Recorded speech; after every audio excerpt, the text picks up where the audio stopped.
तर तिकडे इंदापूरच्या मदनवाडी गावातील रस्ता सुद्धा मुसळधार पावसानं वाहून गेलेला आहे। मदनवाडी गावातील रस्त्याची दत्तात्रय भरणेंनी पाहणी केली आहे। अधिकाऱ्यांना तात्काळ पंचनामे करून नुकसान भरपाई देण्याच्याही त्यांनी सूचना केल्या आहेत। दरम्यान दत्तात्रय भरणेंसमोर एका शेतकऱ्यानं आपली व्यथा मांडली आहे। 2020 साली पण ज्यावेळेस बंधारा फुटलेला त्यावेळेस आम्हाला वाटलं की बाबा बंधारा फुटल्यामुळे हे सगळं आपलं नुकसान झालेलं।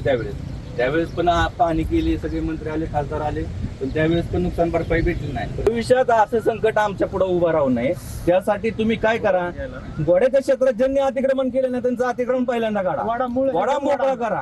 नाहीतर भविष्यात अजून तर पावसाळा चालू होणार आहे, पावसाळा चालू व्हायच्या आधी मान्सून। शेवटी त्यांची भावना आहे, ती भावना काही चुकीची नाही।